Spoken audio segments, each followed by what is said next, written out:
Film diawali dengan Millie yang baru pulang berkencan oleh seorang pria. Ia merasa tidak aman dan resah karena pria itu berperilaku aneh kepadanya.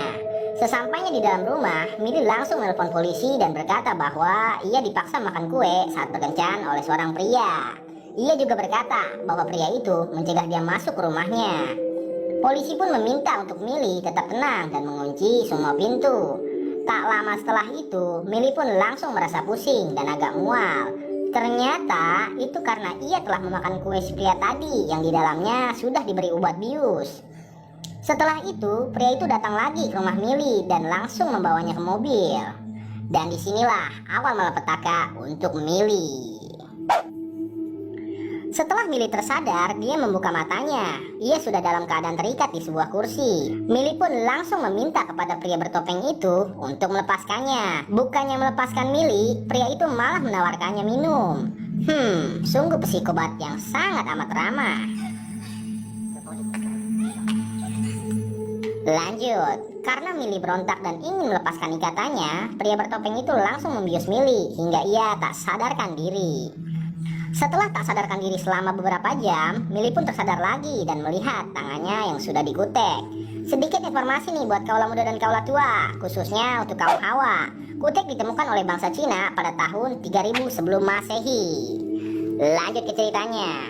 Tak lama setelah itu, pria bertopeng itu langsung menyetrum Millie. Ia juga meminta Millie untuk tersenyum dan menyapanya dengan "Selamat pagi sayang."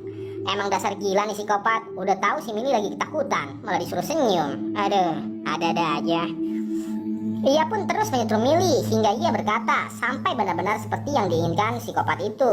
Sehabis itu, psikopat itu menyuapi Millie dengan selembar roti. Tak disangka, Millie malah membotahkan roti itu ke psikopat itu. Psikopat itu pun mengambil makanan yang tadi dimuntahkan dan meminta Millie untuk memakannya lagi. Millie awalnya menolak karena ia lagi-lagi disetrum. Ia pun memakan makanan itu sambil menangis. Setelah itu, Millie pun dibius lagi oleh psikopat itu. Keesokan paginya, Millie pun tersadar lagi. Ia menyadari bahwa selama ini dia dibius melalui selang yang disuntikan ke kakinya. Psikopat itu pun menyapa dan mengatakan selamat pagi kepada Millie. Millie pun hanya diam dan menatap psikopat itu dengan wajah kesalnya. Karena psikopat itu kesal, ia langsung menaikkan daya listriknya dan menyetrum Millie hingga ia menggigit lidahnya sendiri. Setelah itu, psikopat itu meminta Millie untuk makan makanannya yang sudah disediakan olehnya. Karena Millie memakannya terburu-buru, psikopat itu pun langsung menyetrumnya lagi. Sampai akhirnya, psikopat itu membius Millie lagi dan lagi. Tapi, kali ini Millie menyumbat selang itu dan ia langsung berpura-pura tidak sadarkan diri. Tak lama setelah itu, psikopat itu langsung membawa Millie ke kamar mandi dan mempreteli semua pakaiannya. Kira-kira psikopat itu mau ngapain Millie ya? Ternyata psikopat itu memandikan Millie seperti layaknya memandikan dede bayi. Setelah itu, psikopat itu pun pergi untuk mengambil sesuatu. Millie pun langsung membuka mata dan mengambil gunting yang ada di dekatnya. Setelah psikopat itu balik lagi, ternyata ia mengambil pasta gigi. Ia pun langsung membersihkan gigi Millie. Seketika itu, Millie yang ingin menyerang psikopat itu terkaget karena ia mendengar ada suara wanita. Millie pun jadi mengurungkan niatnya untuk menyerang psikopat itu. Psikopat itu pun langsung membawa Millie ke kamar untuk mengganti bajunya. Ketika psikopat itu balik lagi ke kamar mandi, ia melihat bahwa Millie sudah tidak ada di kasurnya. Ia pun langsung mengambil obat bius dan topengnya untuk mengejar Millie. Karena Millie berada di bawah pengaruh obat bius, ia pun tidak fokus dan melambat. Dan psikopat itu pun menangkapnya.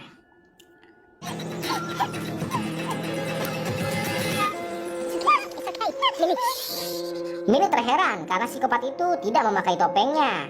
Psikopat itu pun langsung memakai topengnya dan membius Millie hingga ia tak sadarkan diri. Setelah tersadar, Millie langsung disuruh menggigit centong sayur agar ia tidak menggigit lidahnya saat disetrum. Psikopat itu pun langsung menyetrum Millie hingga dirinya pingsan lagi. Keesokan paginya, Millie tersadar dan terheran karena dia dibawa oleh wanita yang tadi ia dengar suaranya. Wanita itu pun meminta Millie untuk kabur dan pergi meninggalkan rumah psikopat itu. Tapi anehnya, Millie tidak mau dan malah ingin balik lagi ke rumah si pria itu. Dan ternyata itu cuma akal-akalan si wanita untuk mengetes Millie. Wanita yang sangat amat licik. Sesampainya di rumah, si pria itu langsung memarahi dan mengambil cincin yang ada di wanita itu. Ternyata Dosti adalah istri dari psikopat itu.